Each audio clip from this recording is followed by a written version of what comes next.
दमदार 10 में बात आज उस खतरे की जो नए साल में नया कहर बनकर टूट सकता है। ओमिक्रॉन ने भारत में इसी महीने 2 दिसंबर को दस्तक दी थी और आज वो 21 राज्यों में अपने पैर पसार चुका है। इस बीच ओमिक्रॉन पर दुनिया भर में शोध जारी है। आज एक ऐसी ही प्रमाणिक स्टडी के बारे में आपको बताएंगे, समझने की कोशिश करेंगे कि ओमिक्रॉन भारत के लिए क्यों बड़ा खतरा है।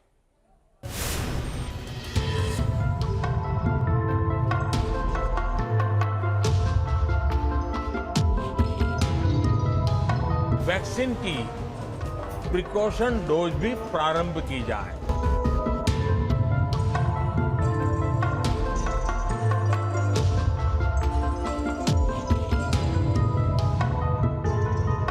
स्थिति खतरनाक नहीं है, लेकिन डेफिनेटली गंभीर और चिंताजनक है।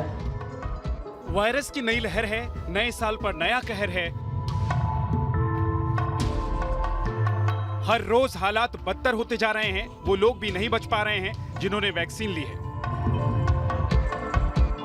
दुनिया भर में ओमिक्रॉन के फैलते ही कोरोना के पिछले रिकॉर्ड टूटते जा रहे हैं। हिंदुस्तान में भी इसका ट्रेलर दिखना शुरू हो गया है। देश के 21 राज्यों तक ओमिक्रॉन फैल चुका है। गोवा और मणिपुर में भी ओमिक्रॉन एंट्री कर गया है। भारत में ओमिक्रॉन के केस बढ़कर 600 से ज्यादा हो चुके हैं और हो सकता है जब आप ये खबर देख रहे हो तो ये आंकड़ा भी बदल जाए। दिल्ली और महाराष्ट्र के बीच आगे निकलने की होड़ है। सोमवार को दिल्ली में कोरोना के रिकॉर्ड 331 नए केस दर्ज किए गए, जो 9 जून के बाद सबसे ज्यादा है। यहाँ पॉजिटिविटी रेट भी बढ़कर 0.68% तक पहुंच गया है। ओमिक्रॉन संक्रमण के मामले में दिल्ली ने महाराष्ट्र को पीछे छोड़ दिया है। भारत में बीते 24 घंटे में 100 से ज्यादा ओमिक्रॉन पॉजिटिव मरीजों की संख्या में इजाफा हुआ है। और याद रखिए, वो मरीज है जिनकी जीनोम सीक्वेंसिंग हो चुकी है। देश भर में 7100 से ज्यादा नए कोरोना पॉजिटिव केस बीते 24 घंटे में सामने आए हैं। और सबसे बड़ा जो इजाफा हुआ है वो राजधानी दिल्ली में हुआ है। अब महाराष्ट्र से ज्यादा, यानी महाराष्ट्र में 141 कुल मामले सामने आए हैं ओमिक्रॉन के, जबकि राजधानी दिल्ली में 142 तक सामने आ चुके हैं। यानी दिल्ली अब ओमिक्रॉन की संख्या के लिहाज से देश में अव्वल पहुंच गया है। देश में सबसे ज्यादा ओमिक्रॉन के पेशेंट राजधानी दिल्ली में ही है। दिल्ली और महाराष्ट्र के अलावा कई और राज्य भी हैं जहां ओमिक्रॉन दस्तक दे चुका है। आप समझ सकते हैं खतरा कैसे लगातार बढ़ता जा रहा है। सवाल यह है कि भारत में ओमिक्रॉन का खतरा क्यों बढ़ा है। भारत में तीसरी लहर आई तो क्या होगा। कोरोना के ओमिक्रॉन वेरिएंट को लेकर भारत के लिए उम्मीद की किरण कहां है और चुनौतियां किस तरह की है, आज इसे समझने की कोशिश करेंगे। अमेरिका में रहने वाले भारतीय मूल के NRI doctor Manoj Jain Emory university के जाने माने इन्फेक्शियस डिजीज कंसल्टेंट हैं। उन्होंने दुनिया भर में फैल रहे ओमिक्रॉन पर शोध करके प्रमाणिक रिपोर्ट तैयार की है। अब समझिए कि भारत में ओमिक्रॉन क्यों बड़ा खतरा बनता जा रहा है। हालांकि भारत में वैक्सीन पर पूरा फोकस किया जा रहा है, लेकिन देश में वैक्सीनेशन की रफ्तार अब कम है। भारत में 27 दिसंबर की सुबह तक 141 करोड़ लोगों को टीका लगाया जा चुका है। यह आंकड़ा अमेरिका और ब्रिटेन जैसे उन देशों के मुकाबले कम है जहां कोरोना का ओमिक्रॉन वेरिएंट इस वक्त कहर ढा रहा है और जहां हर रोज 1 लाख से ज्यादा कोरोना के केस सामने आ रहे हैं। डॉक्टर मनोज जैन ने जो शोध किया उसके मुताबिक ब्रिटेन में 69% आबादी फुली वैक्सीनेटेड है, जबकि 6.5% लोगों ने वैक्सीन की पहली डोज दी है। यहाँ की कुल 76% आबादी वैक्सीनेटेड है। अमेरिका की बात करें तो यहाँ 61% लोगों को वैक्सीन की दोनों डोज दी जा चुकी है, जबकि 11% लोगों को पहली डोज दी जा चुकी है। अमेरिका में 73% आबादी वैक्सीनेटेड की जा चुकी है। जबकि हिंदुस्तान की बात करें तो यहाँ 40% लोगों को वैक्सीन की दोनों डोज, जबकि 20% लोगों ने सिर्फ पहली डोज ली है। ब्रिटेन और अमेरिका के मुकाबले यहाँ कम कुल 60% लोगों को अब तक वैक्सीन दी गई है। भारत के लिए ओमिक्रॉन इसलिए भी बड़ा खतरा है क्योंकि ये बात सामने आ चुकी है कि ओमिक्रॉन पर वैक्सीन भी बेअसर है। आंकड़ों के मुताबिक जिन लोगों ने वैक्सीन की 2 डोज ली है उन पर ओमिक्रॉन का खतरा 30% कम है, जबकि बूस्टर डोज लगाने वाले 70% तक सुरक्षित हैं। जहां तक हिंदुस्तान का सवाल है तो यहां अभी बूस्टर डोज देने की शुरुआत की जा रही है। प्रिकॉशन की दृष्टि से सरकार ने निर्णय लिया है कि हेल्थ केयर और फ्रंटलाइन वर्कर्स को वैक्सीन की प्रिकॉशन डोज भी प्रारंभ की जाए।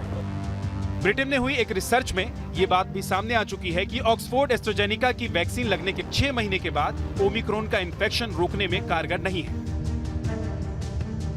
और आप जानते हैं कि भारत में करीब 90% लोगों ने एस्ट्राजेनेका की कोविशील्ड वैक्सीन ली है, वो भी 8 महीने पहले। जाहिर है ओमिक्रॉन का भारत पर खतरा बहुत बड़ा है।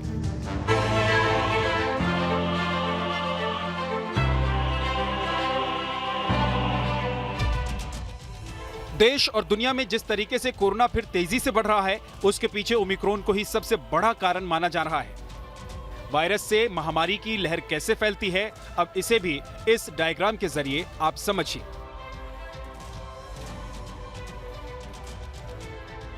वायरस की प्रकृति, आम लोगों का बर्ताव, लोगों की इम्यूनिटी और आसपास का वातावरण, ये वो कारण हैं जो महामारी की भयावहता को कंट्रोल करते हैं। भारत के लिए ओमिक्रॉन का खतरा क्यों बढ़ा है, इसे अब इस लिहाज से भी समझिए। सबसे पहले ओमिक्रॉन के कैरेक्टर की बात करें तो इसके फैलने की क्षमता डेल्टा वेरिएंट से 70 गुना ज्यादा है। इसके खतरे की बात करें तो ये पुराने दोनों वेरिएंट के मुकाबले कम खतरनाक है। वहीं इसके म्यूटेशन की बात करें तो इसमें 30 से ज्यादा म्यूटेशन देखे जा चुके हैं। बात इम्यूनिटी की करें तो यह साफ हो चुका है कि कोरोना का नया वेरिएंट ओमिक्रॉन वैक्सीन और पिछले कोरोना संक्रमण से पैदा एंटीबॉडी को चकमा देने में कामयाब है। एक रिपोर्ट के मुताबिक शरीर की प्रतिरोधक क्षमता में पाई जाने वाली टी सेल कोरोना के नए वेरिएंट ओमिक्रॉन का मुकाबला करने में सक्षम है। हालांकि बी और टी सेल के रिस्पांस का पता बूस्टर डोज के ट्रायल के बाद ही चल पाएगा। अब आइए महामारी फैलने के तीसरे पॉइंट यानी बर्ताव पर। तो इस मामले में हिंदुस्तान की स्थिति ठीक नहीं कही जा सकती, क्योंकि ओमिक्रॉन का खतरा बढ़ने के बावजूद बाजारों में सोशल डिस्टेंसिंग ना के बराबर है। अधिकांश लोग मास्क ना पहनकर खतरे को दावत दे रहे हैं। वैक्सीनेशन को लेकर भी उत्साह ठंडा है, जिससे ओमिक्रॉन फैलने का खतरा और भी बढ़ जाता है।